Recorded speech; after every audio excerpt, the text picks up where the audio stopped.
Please welcome Kiva Ford. Okay. Wow. Okay, what an honor it is to be here. Thank you for sticking around. Yeah, it's just like incredible. All of these great glass blowers, old friends. It was really nostalgic for me coming here and seeing everybody, seeing the old campus. So it's a pleasure to be here. I'm hoping to keep you guys entertained and hopefully we'll make something cool. So I'll be making test tubes for the next 3 hours. Actually, I'm going to be making a bottle in a bottle. So I have a lot of stuff prepped here. I have these colored sections prepped, which takes quite a bit of time. We're going to talk a little bit more about that later on in the demo when I'll have to take a break to wait for things to cool. But the idea is I have this miniature piece, and what I'm hoping to do is make a bigger version of this and have this inside of the bigger version. So we'll see how it goes. Feel free to ask questions. I'll try to answer them as long as I don't have a blow tube in my mouth. So let's get started.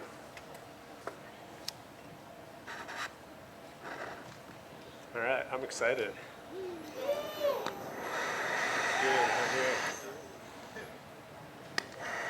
looks good. Just gonna prep up some tubes real quick. It looks good, yeah.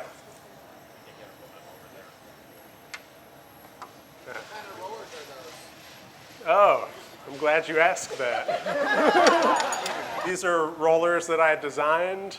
I like them a lot. They are available at www. But yeah, I sell them. So if you're interested, I have them available on my Etsy shop. I personally like them. I based the design off of these rollers that I found that looked like they were from the 50s, and I pretty much just copied the design because I liked it a whole lot. So yeah, good question.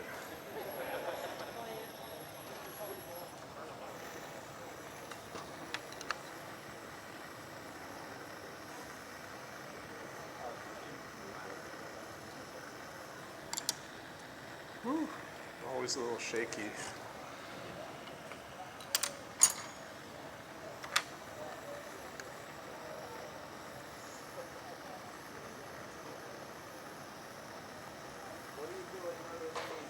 At Notre Dame, I manage the custom scientific glass shop. So I make custom glassware for chemistry, physics, engineering, radiation chemistry, and I'm just making custom glassware all day to help researchers with their experiments.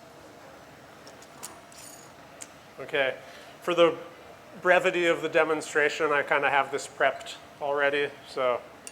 But this is a 70 millimeter OD tube with a 4 millimeter wall weight.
I'm just going to taper this down a little bit nicer so I can prepare to blow this tube up.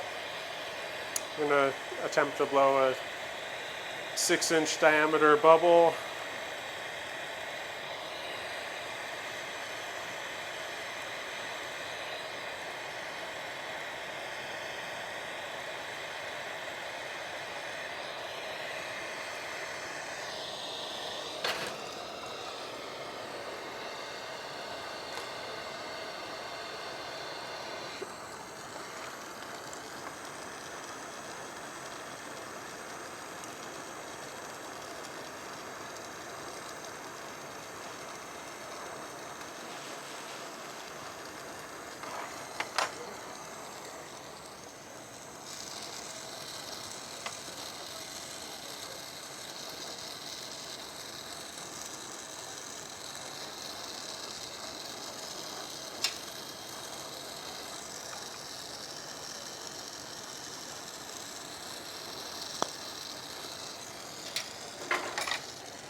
I don't really care too much about those seals. I just kind of want them to be on there and mostly straight.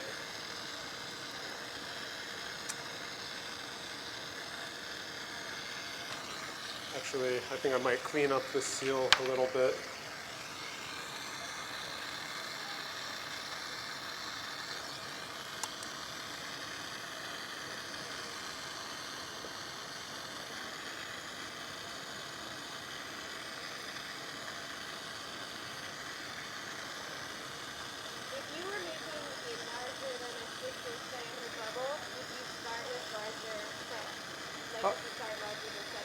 Oh, I'm sorry, I couldn't hear that. Oh, thanks. So you said you're using 70 mil tubing to expand that to about a 6-inch diameter bubble. If you were making a larger bubble, would you start with larger prep? Yeah. So I'll start with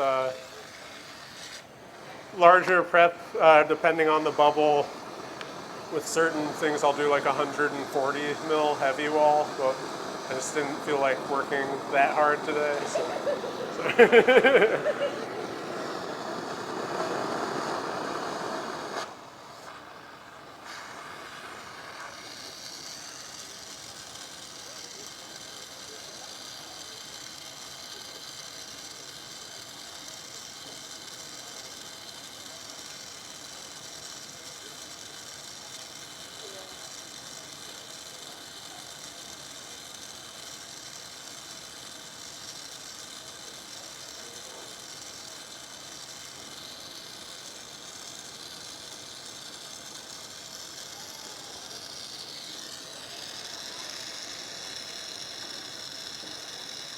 Okay, that's a little better. That seal initially didn't look too good to me. I just want to make sure that everything is sealed in nicely before I blow this bubble up. So I like to do these in one blow too, because I feel like if you tend to mess with these too much, especially once the wall weight gets thin, it just starts to blow out unevenly. So I'm just going to try to get this to be like 6 inches.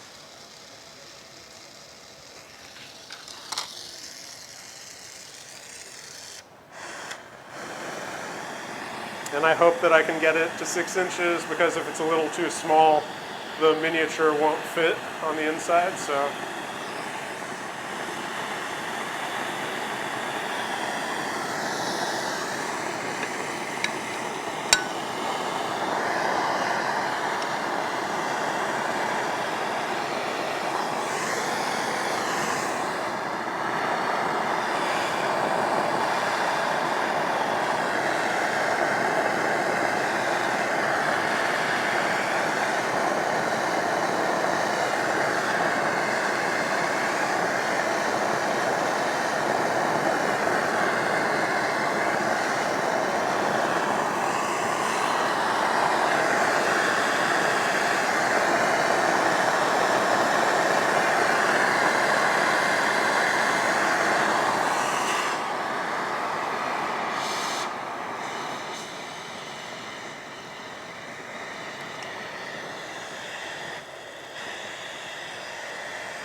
feel like it's a little bigger, but that's fine.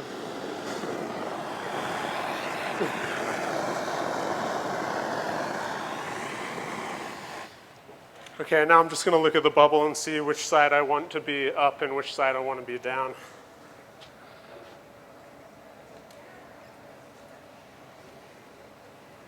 Yeah, that side.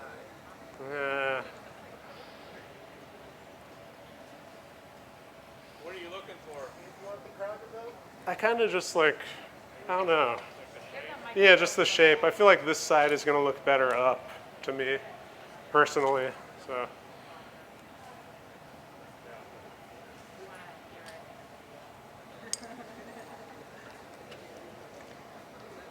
Okay, so I'm going to flip this around. I'll see how straight everything is.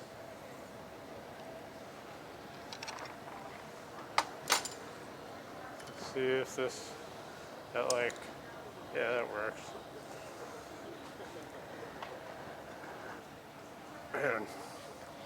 Usually, actually, I like to have my bench or my torch not mounted to the bench, but this is okay. I kind of like to move it around.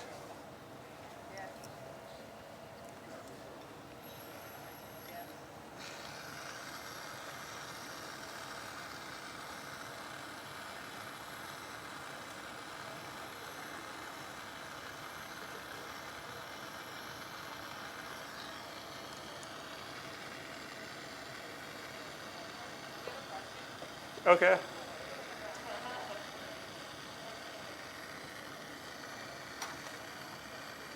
Do you always prefer to use a CC, and what do you run your pressures at? I do. I try to use a Carlisle CC whenever I can. I do have a CC++ that I'll use sometimes for bigger stuff. I guess I run my pressures at like 7 pounds propane and like maybe 30 oxygen.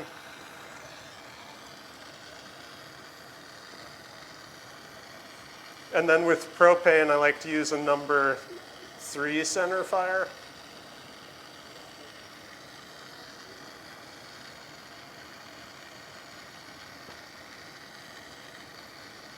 Oh, my hands are kind of sticky. I don't know.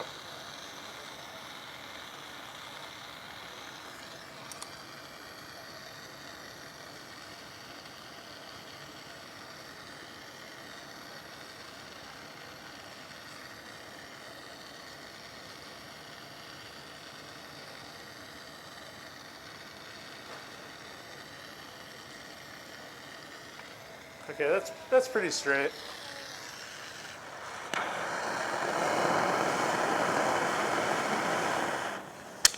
Oops.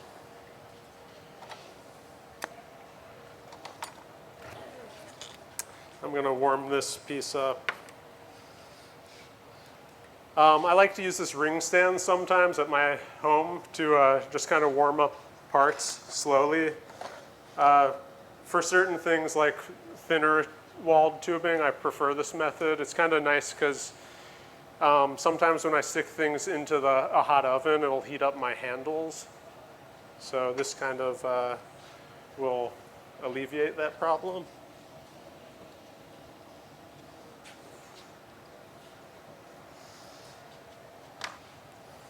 Okay, and now I have to prepare for this ring seal. So I measured this with my calipers earlier, and this matches up with the Maria over here. So now I'm going to open that hole up and try to float in this ring seal. It's like 30, 31 millimeters, something like that.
it's really important to get everything lined up nicely for this move, because if you kind of measure something wrong, it'll make it so much harder to seal in that ring seal, and you have a greater potential of cracking.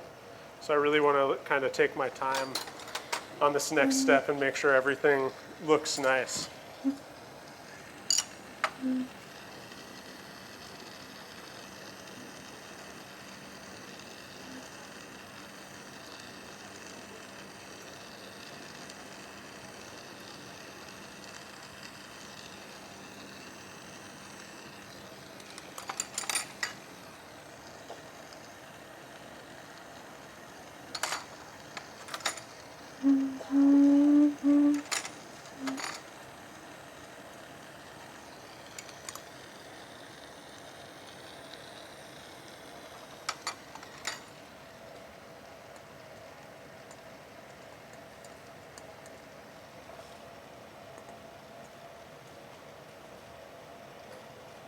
A little bit more.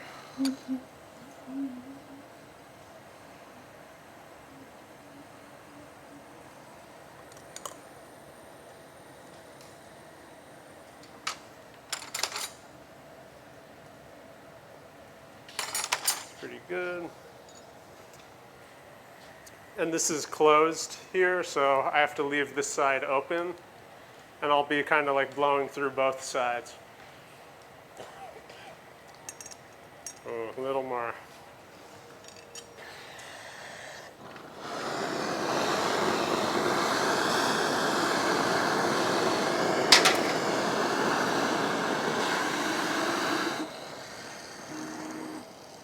I'm going to take off a little more glass. Sometimes you get lucky with these, and sometimes you kind of have to struggle to get that hole open to the right size.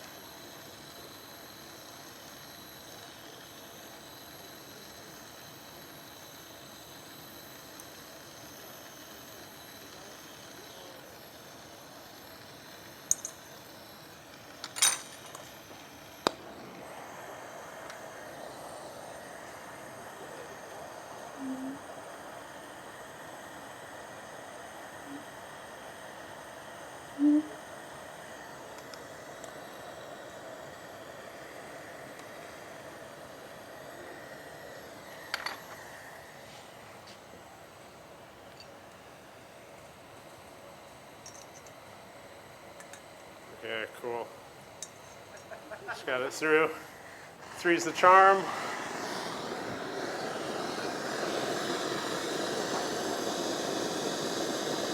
Just gonna start warming this in.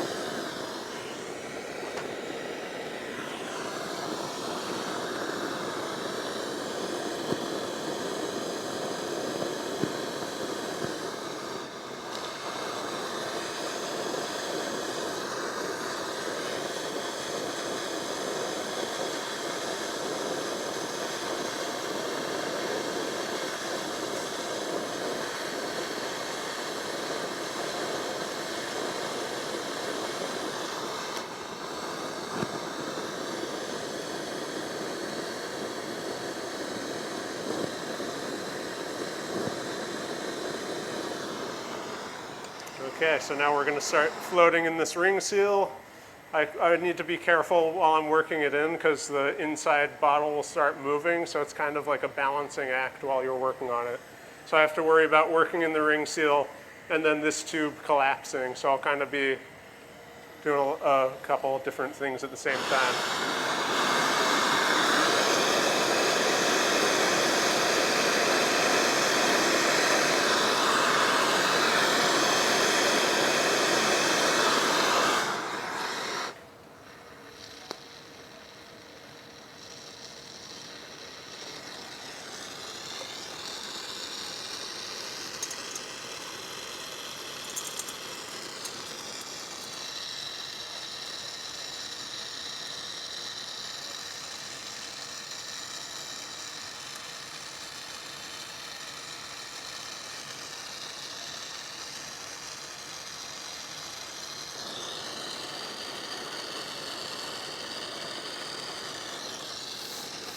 Little hole still.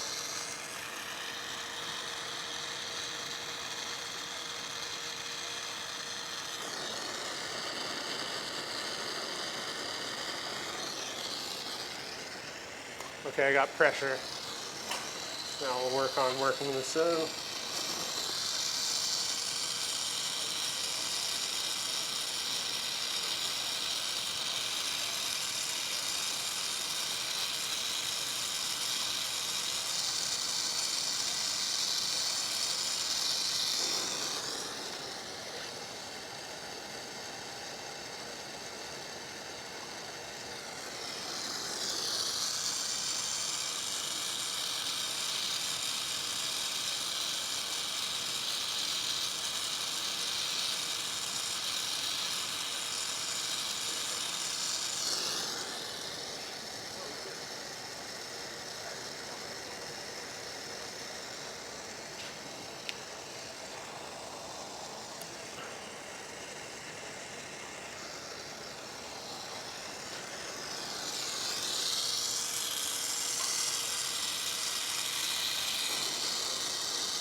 Yeah, so I'm really taking my time working in that ring seal. If it's not worked in, the whole piece is going to crack. So.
Thanks. Yeah. There.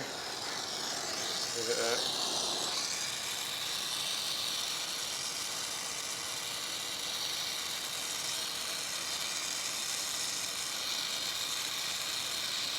Okay, so it looks like it's worked in, so I'm going to start straightening it out.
Just trying to keep everything straight.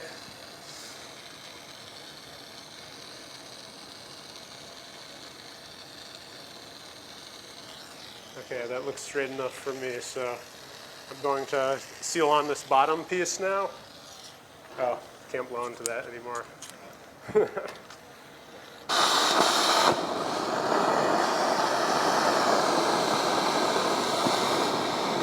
Just gonna get some heat back into this.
Trying to make sure all the stress is out.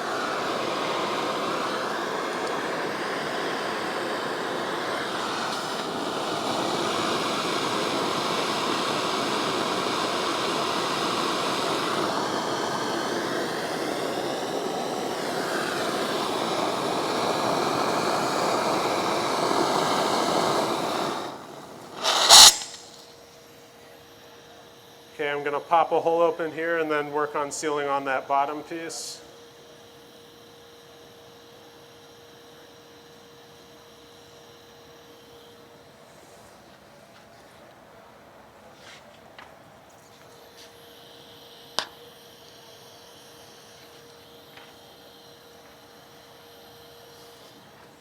Okay.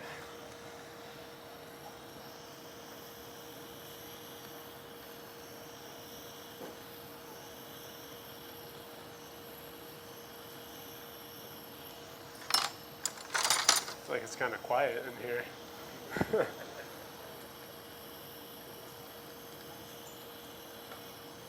that the same way you'd make a rotovap bump trap? No, actually, but that's a good question. With the rotovap, I'd kind of keep the joint on the tube and just like bump a Maria right on there, and without like kind of having to pop a hole and reseal something else on. But I guess like it's the same concept for the Maria. You want the Maria bigger than the tube, and then insert and seal. So I guess in that aspect, it is similar.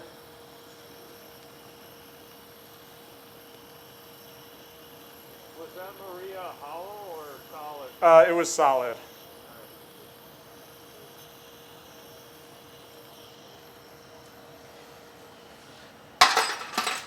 Okay. Actually, I kind of want a little. I'm going to take a little more glass off that. It's kind of like if you take too much glass off, you start kind of heating up the inside piece too much. So I kind of want to take off enough clear glass to where I can still work in the piece, but there will be less clear, if that makes any sense.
Going to flare this up a little more.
I gotta try to straighten the inside again, just a little bit.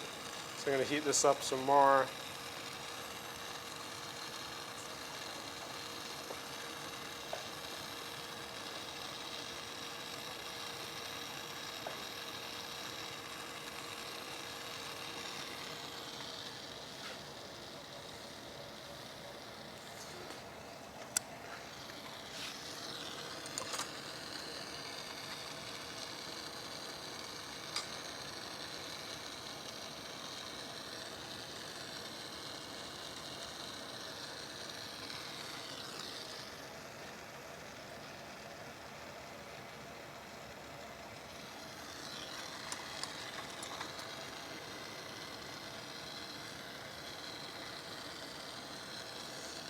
Yeah, it looks good enough.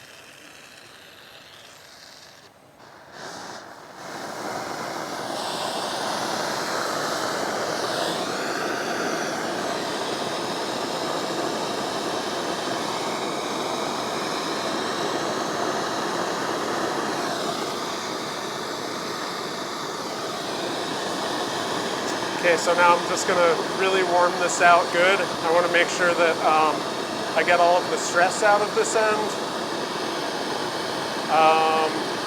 And basically, once the stress is out of this, hopefully, if everything goes right, I won't have to heat this area up again.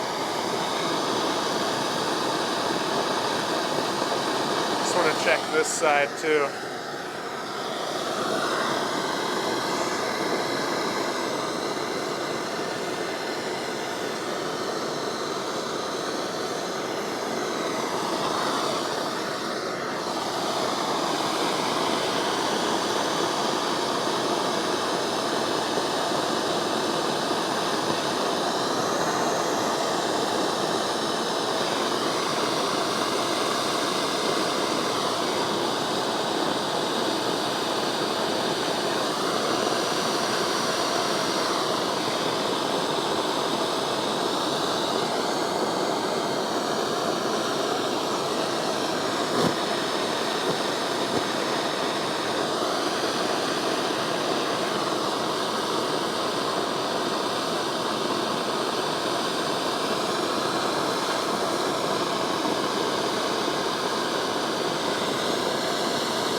Have any questions so far?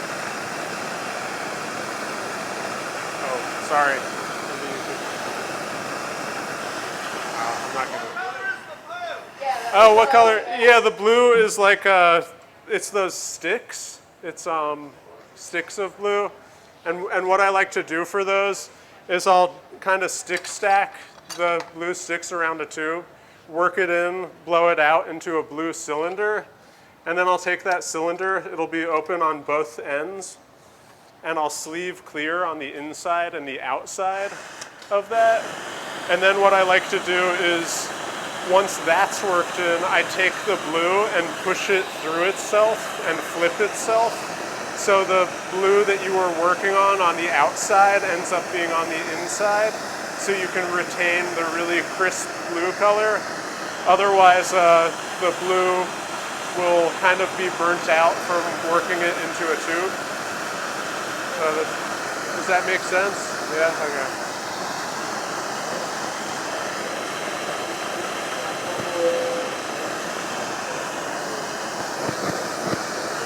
Oh, I'm sorry, what was that? I noticed whenever you were straightening that bubble and what you put inside of it, you were checking it with your hand a little bit and lining it up like with your eye and elbow. Oh, like when I was covering part of the Yeah. bubble? Yeah, that's a good question. So I noticed that this top part of the bubble isn't on center, and that's a problem that I'm gonna actually have to correct in this next step. but I was mainly just kind of looking at the bubble itself and seeing how center that was. So yeah, it's a good question. I'm gonna try to, okay, I'm just curious as to why you don't stripe the blue over a clear bubble instead and want to like sleeve it over clear, if that makes sense. yeah, you could do that. It's just the blue doesn't look as saturated, I guess. So it all depends on what you want the color to look like.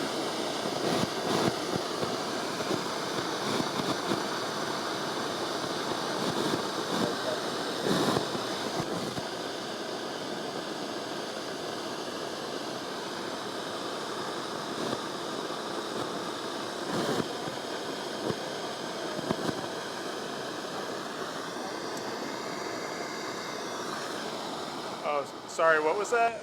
Why do you flip up your didymiums while you're doing parts of it? Oh, that's a good question. So when you look at stress in glass,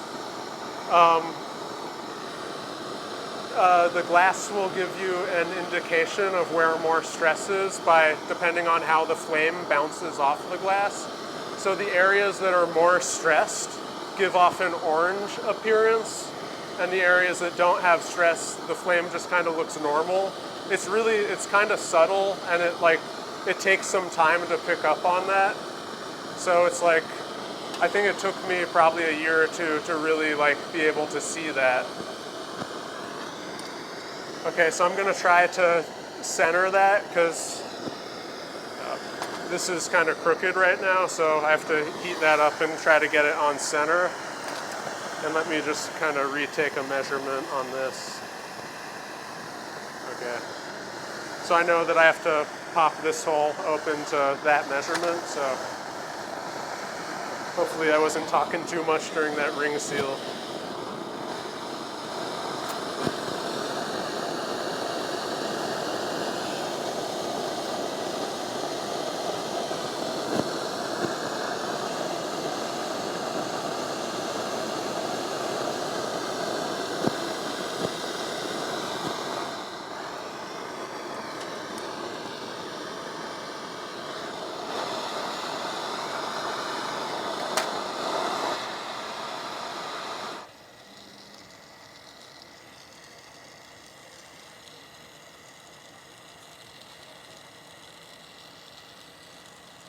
So I'm just gonna try to heat this up and get it back on center.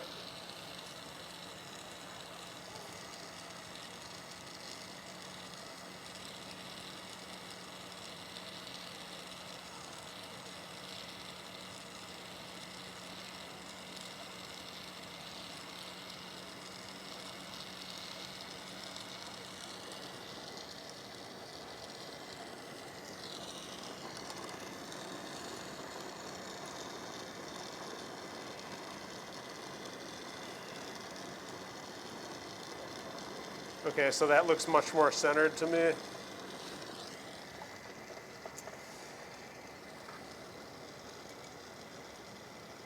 Try to pop it open there. There might be a little too much glass up there, but we'll see how this works out.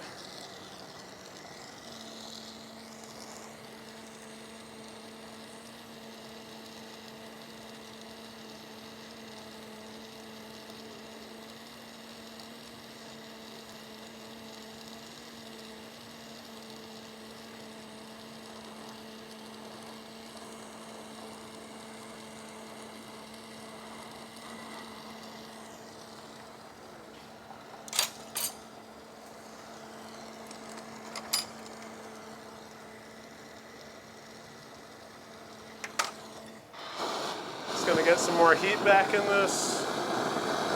Whew, it's starting to get a little heavy.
this open a little more.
Just kind of working in that straight seal.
Kind of heavy.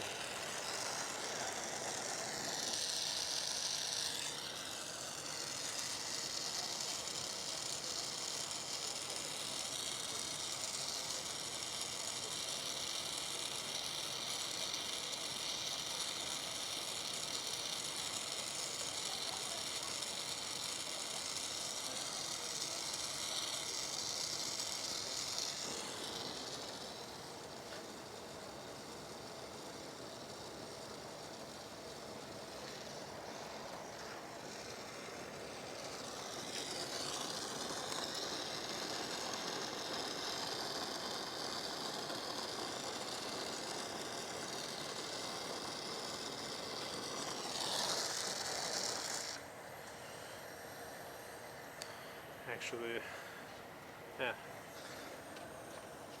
kind of a lot of steps on this.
I'll just puff this up a little more.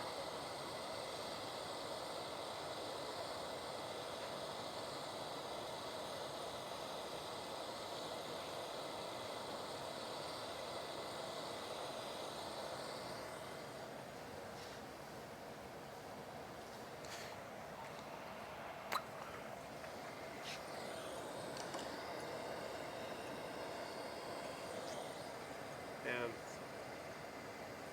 I'd like that to be straighter for this next step.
I think I'll be able to work with that.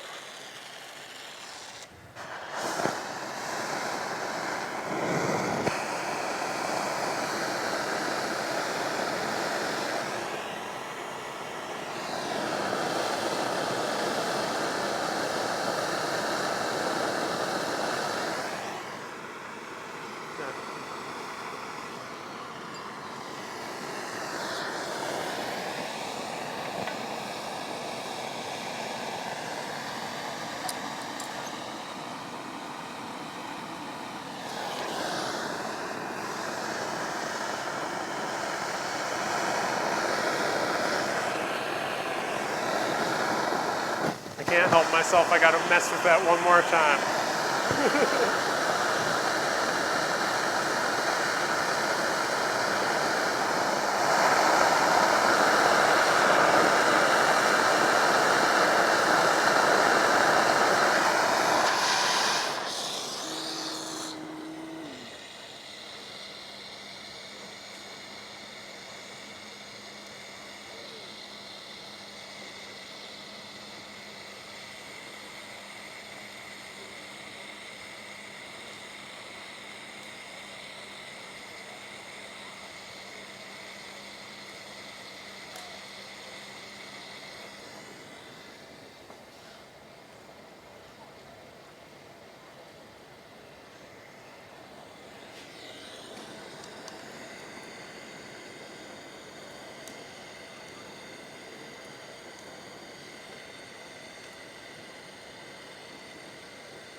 I think that shape looks a little better. It's kind of heavy up there, actually.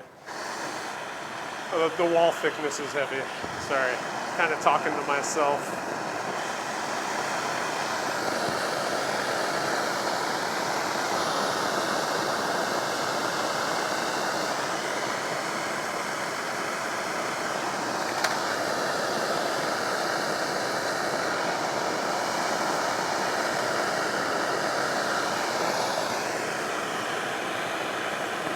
And again, I'm looking for stress, and what I'm looking for is like a very thin white line around the edge of the seal, and I want to heat that up and make it disappear.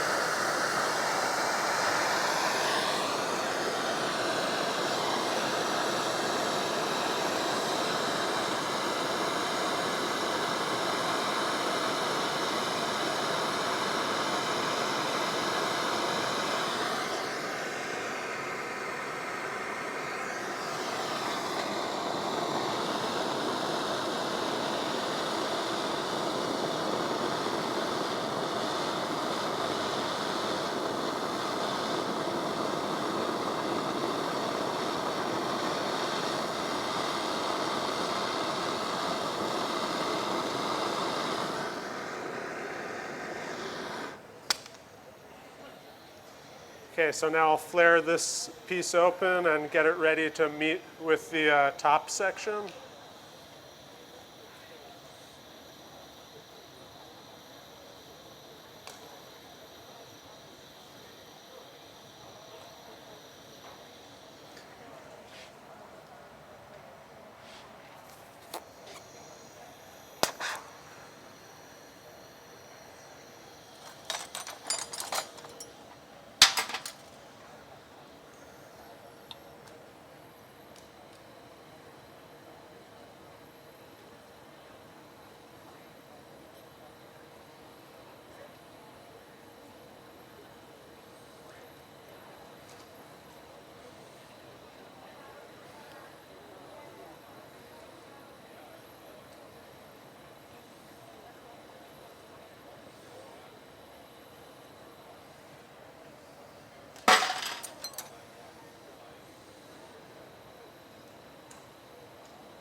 Just trying to get the frost out of that seal.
It's giving me a workout here.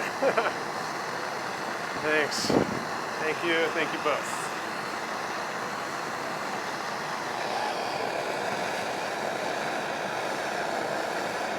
Okay, so I'm going to finish off this top and then let it cool, and hopefully nothing cracks.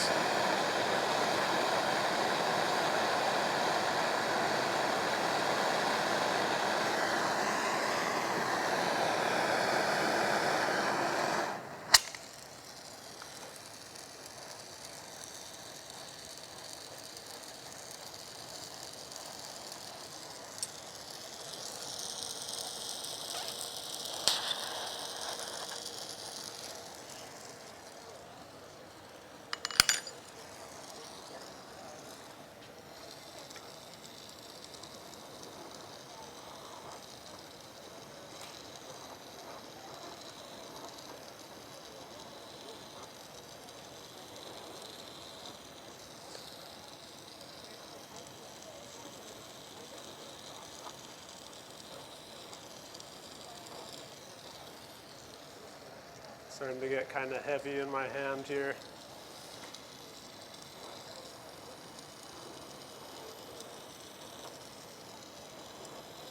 Do you always go this big on demos? Sometimes. I had to do something cool, you know.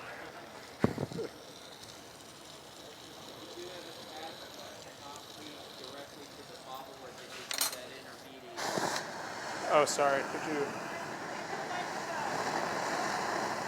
Could you have attached that top piece directly to the bubble, or did you need that intermediate piece for stress relief or to center it better?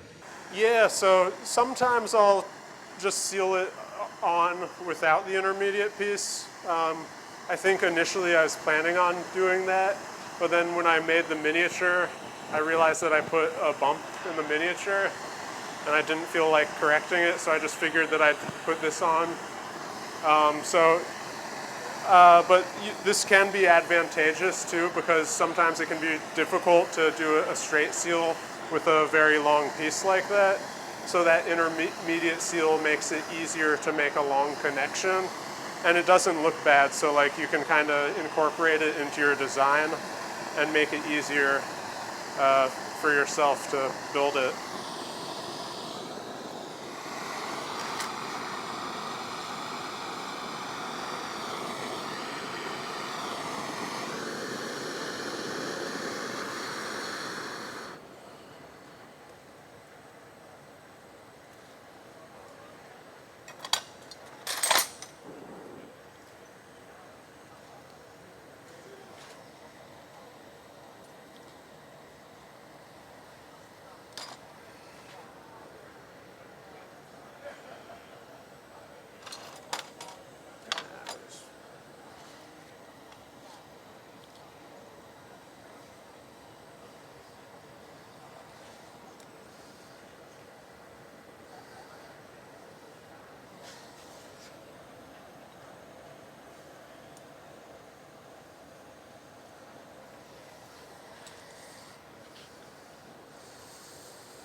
Okay. So it's actually kind of tall.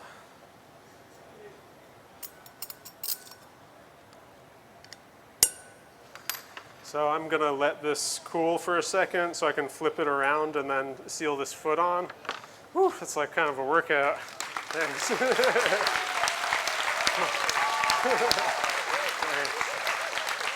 Cool.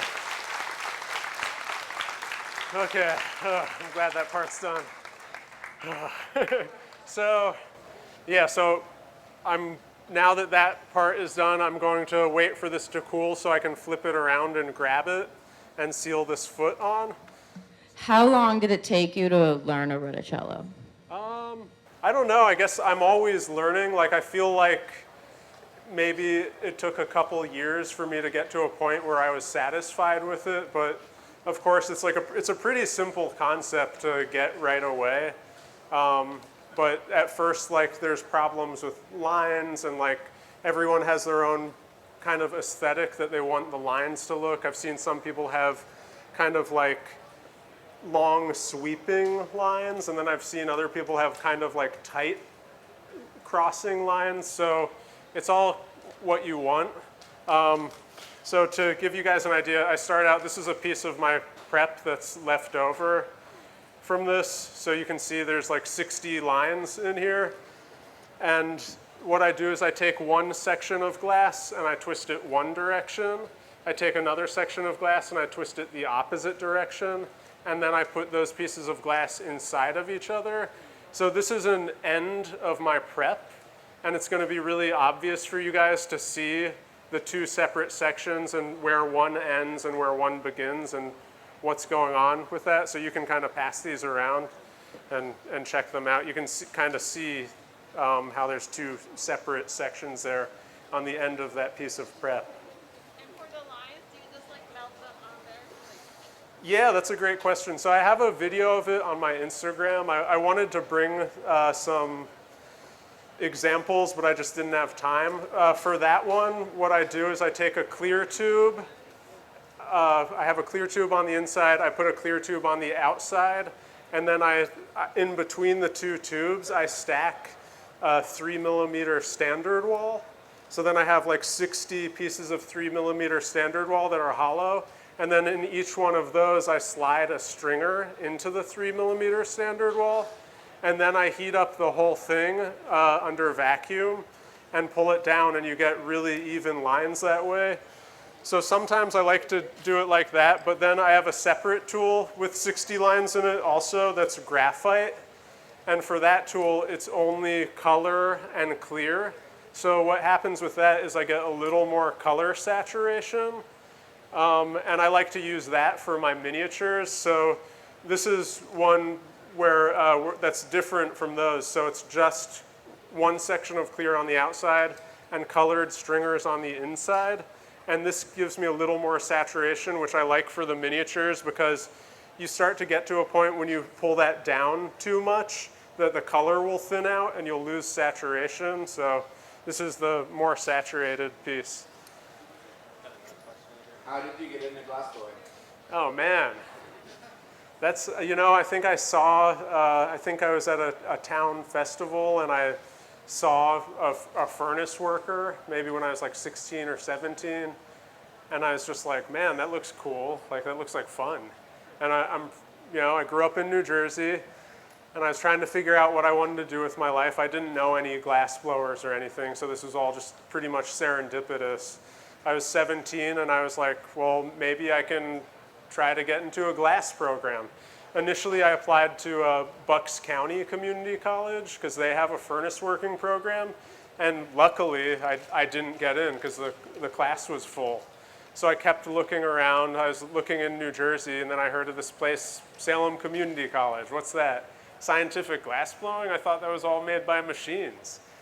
So I did some more research, and I was like, wow, this is all made by hand. And like, it looks like this is something that's really interesting, and I could get a degree in this and get a job and maybe earn some money. So, and I was just lucky that I grew up in New Jersey, was able to come to Salem Community College, And I really enjoyed my time here. I mean, the teachers were fantastic, the facilities are great, and like you learn almost as much from the students and just like the camaraderie and talking about new glass techniques as you do from the teachers. So it's like, so that's my story. Yeah. All right.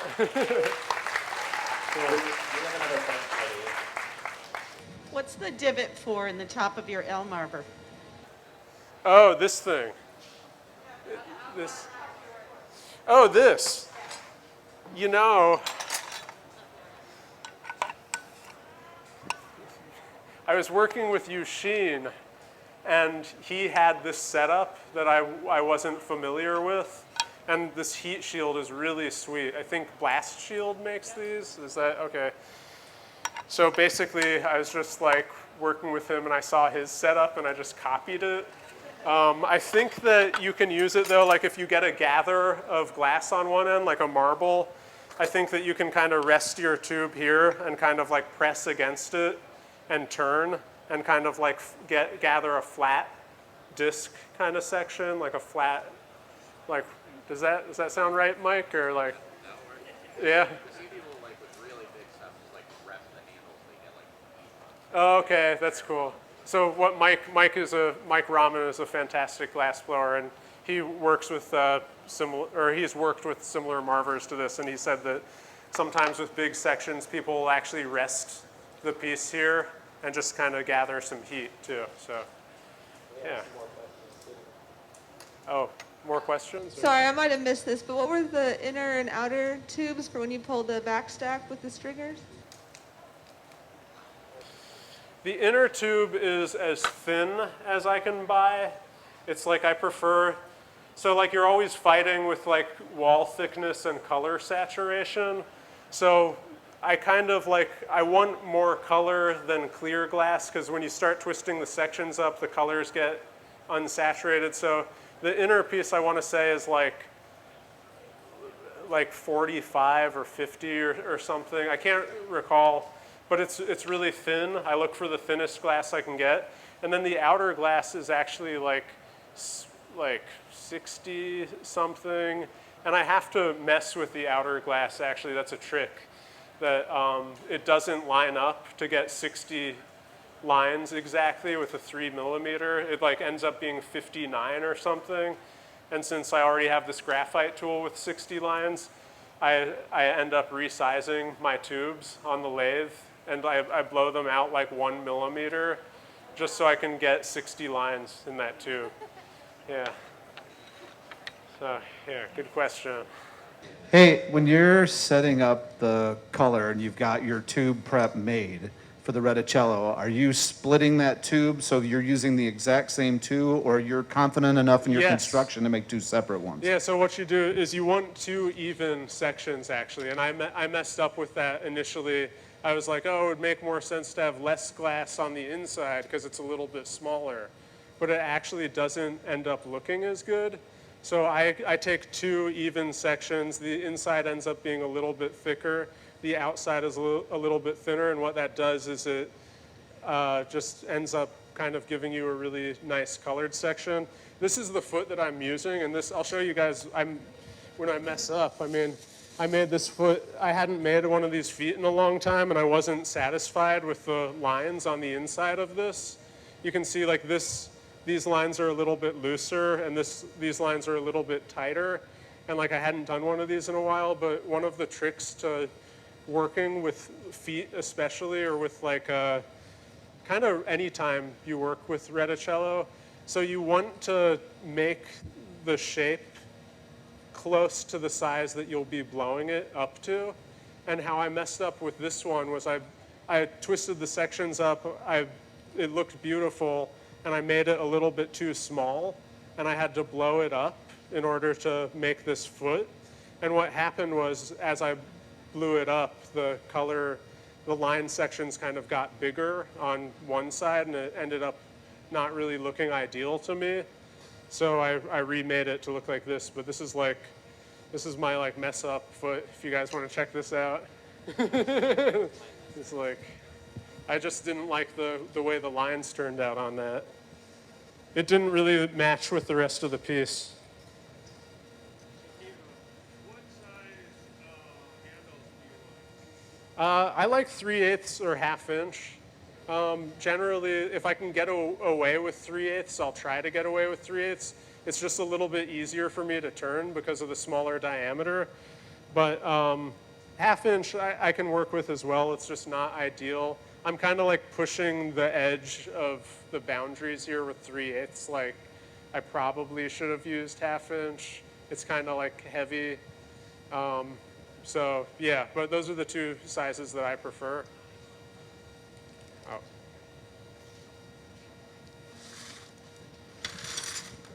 You said with your vac stacks that you put 3 mil tubes in between, and then you put a stringer inside of the 3 mil tube? Yeah, 3 mil standard. Is that ball. to maintain the spaces between the line, not preserve the color? Yeah, more to maintain the spaces between the line, because like once that color is in between there, you're not going to be too worried about boiling it or anything. It's really, once I know that the standard wall's in there and I can just slide the stringers in, I know that I'll get consistent line spacing and I won't have to worry about it. I guess I kind of thought of it as like at the furnace they pull cane of color, so it's like color with clear around it, and I figured I could just, it's like tubing and stringer is basically the same thing once you pull it down, so. You said with the blue, you like flipped it inside out? Yeah. How do you do that? Man, you know, I'm kind of like, I don't hang out with a lot of glass blowers, so we used to call it a sock flip. Do people call it that? So, okay. So imagine, basically I'd work the colored section and imagine the colored piece of tubing like a sock. So if you wanted to flip a sock inside out, what you'd do is you'd kind of push it through itself. So you do the same thing with the glass on that. So yeah, if you can envision that.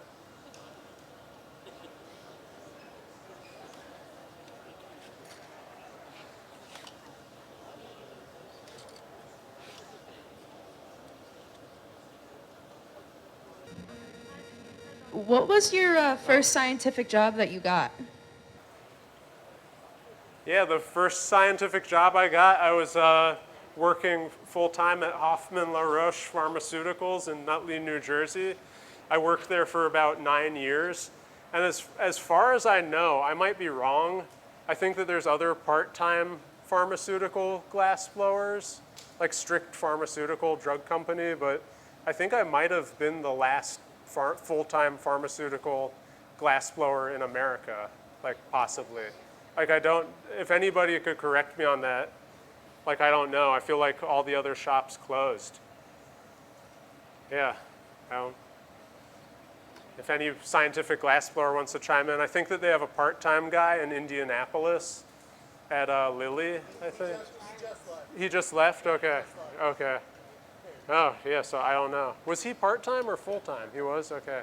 Yeah, so that just kind of shows you, I mean, like, Donnie's brother worked at Roche before I did, and I think when he worked there, there was like 4 glass blowers, right? And then when I worked there, there was 2 glass blowers, and then the whole company got shut down. I guess like 4,000 or 5,000 people lost their job, and now there's no glass blowers there. Maybe there's one in Switzerland. There probably is one in Switzerland at their kind of main site, but yeah, that's where I worked, and I learned a lot there. And I'd like to actually kind of thank Bob Intamin. He was a old school guy that was there when I started working there, and he was retiring. And we didn't really do a lot of hand work at Salem. I kind of like heard legends of like, I heard people who were like, I used to work with this one guy who would do 2-liter flasks by hand, the center necks, and like, but he retired, but somebody knew a guy who did that. And it was like always just some story. And then I got to Roche, and Bob Intamin was like there's a job with like 2-liter flasks. And I was going over to the lathe, and he was like, no. He's like, you're doing that by hand. He's like, anybody can do that on the lathe. He's like, we do that by hand here. And I was like, is this guy insane? Like, this is so hard. And like, luckily he just forced me to do it, and that's really like how I learned a lot from him. And you can do it. The center necks look nice. I mean, just trying to get this straight here. Just kind of talking now.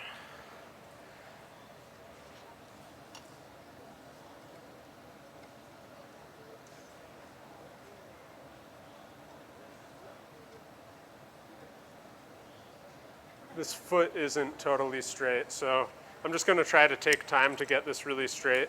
The foot isn't straight, and the roller, or the claw grabber isn't straight, so I'm hoping I can like find the part where they kind of work with each other.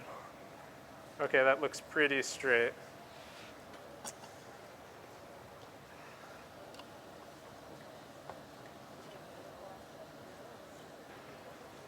Okay, so I'm really going to take my time and try to get everything straight.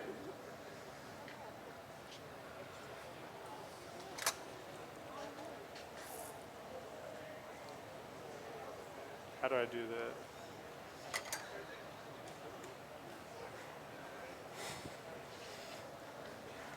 Trying to remember how I do this. Okay.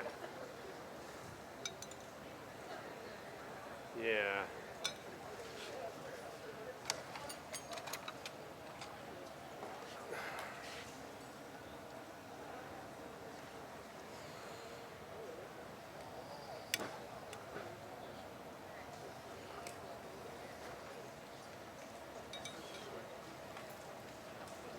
So I'm just scratching this with a piece of glass so I can see where I need to fire cut this.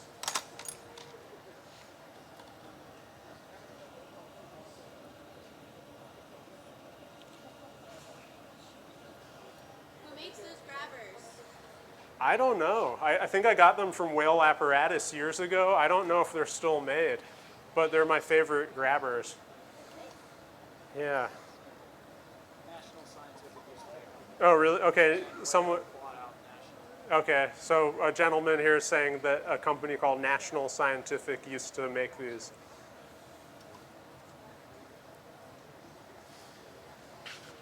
Okay. So this is the last step here. Yeah. Start with this.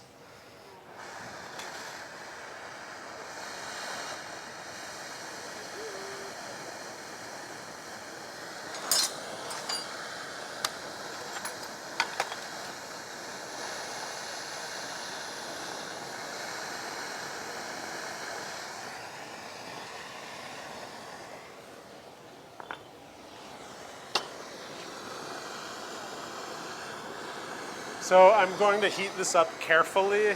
I don't want to heat the foot. And you can see that I've kind of left the foot a little long, so I can keep that heat away from the foot. Obviously some heat is going to splash on the foot, but I'm really kind of trying to just heat up the area that I want to flare.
Just kind of picking this hole open.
Yeah, that.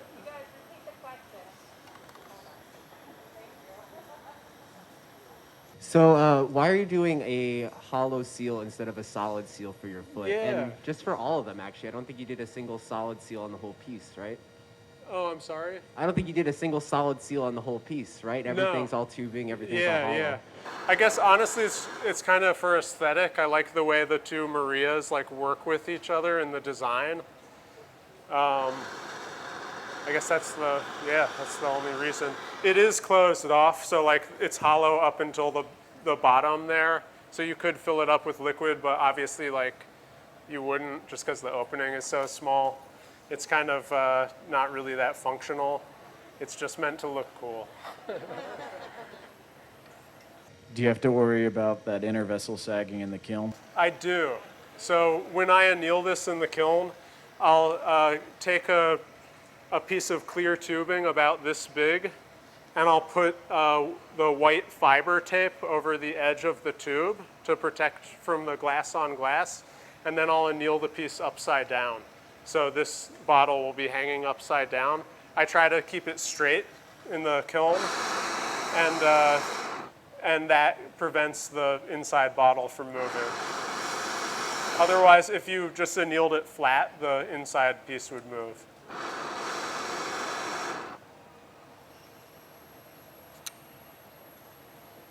Okay, let me just finish this flare here. I'm kind of taking my time with this flare. It's a little thinner than I would have liked, but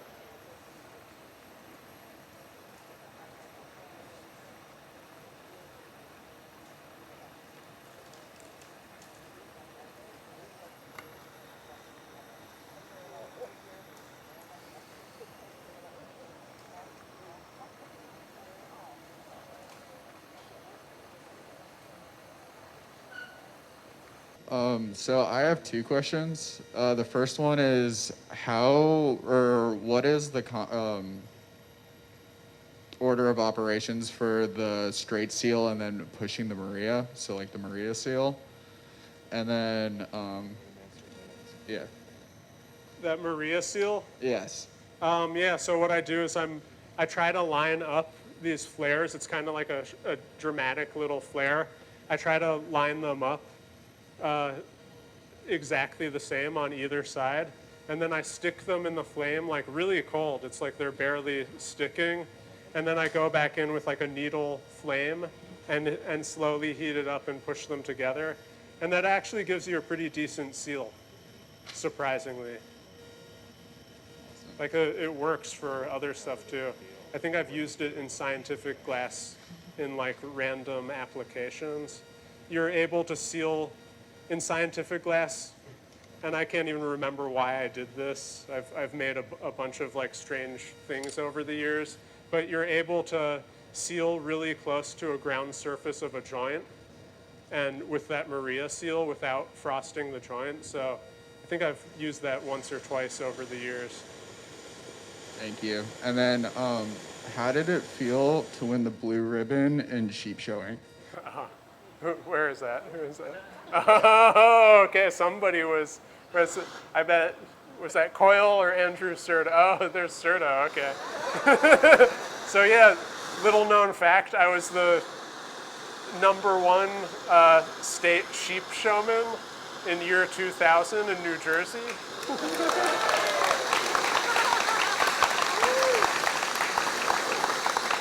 I was in 4-H since I was a kid, and we did 4-H. We showed sheep. You know, I grew up on a little sheep farm, so yeah, it feels good to be the best sheep showman.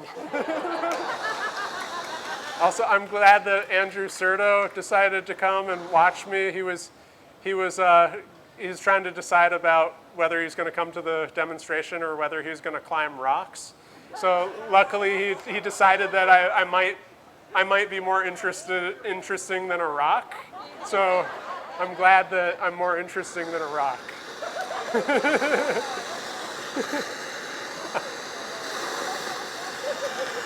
Okay. All right, I'm going to focus here for a second. Just gotta make sure these, so yeah, I'm setting my caliper there. I have that dimension.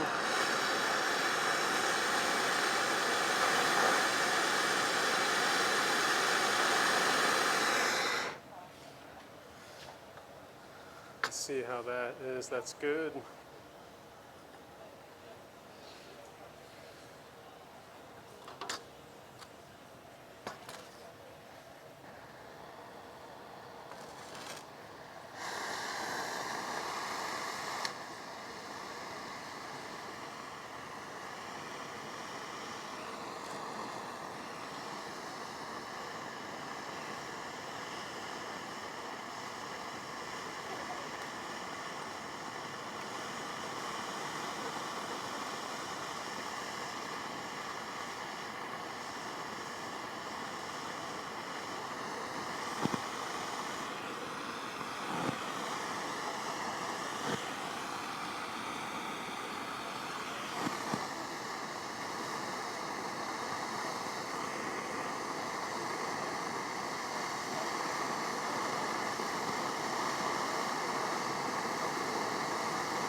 This bench is a little small, but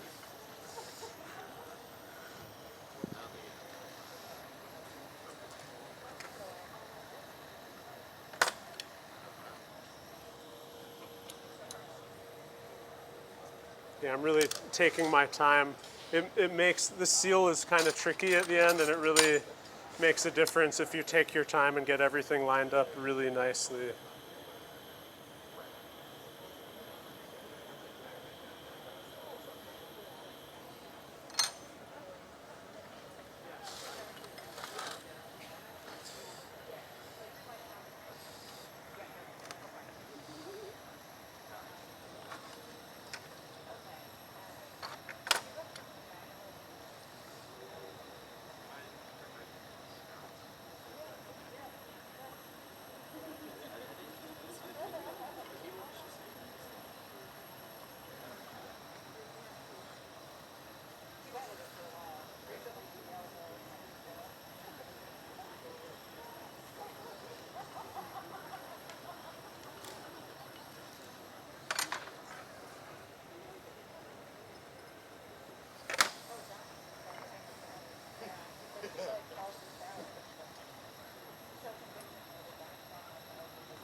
So I'm just going to heat up the graphite a little bit so it doesn't suck too much heat out of this piece while I try to straighten it.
Actually, I might try to polish some of this out with a hand torch.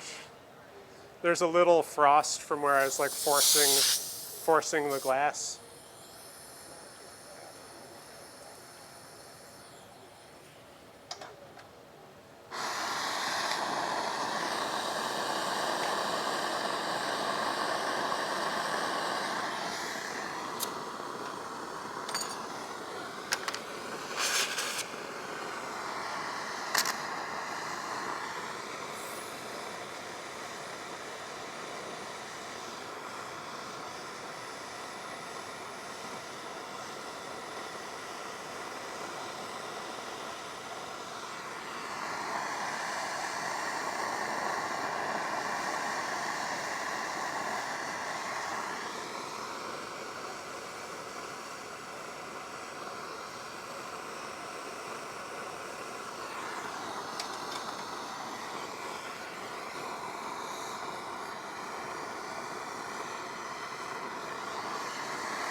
Would it look better if it was done on a lathe? Probably. Is it more fun to do by hand? Yeah.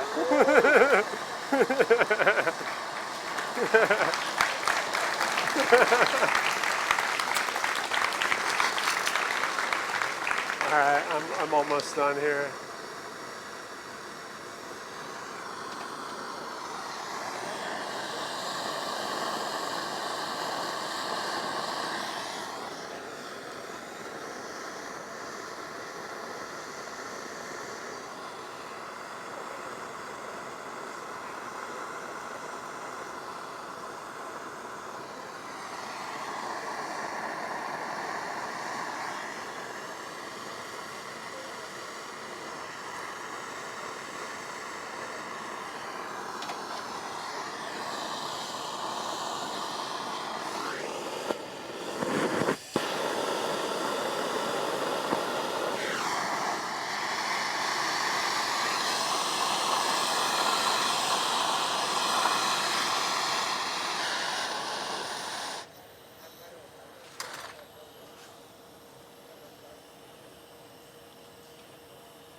Okay, that's it.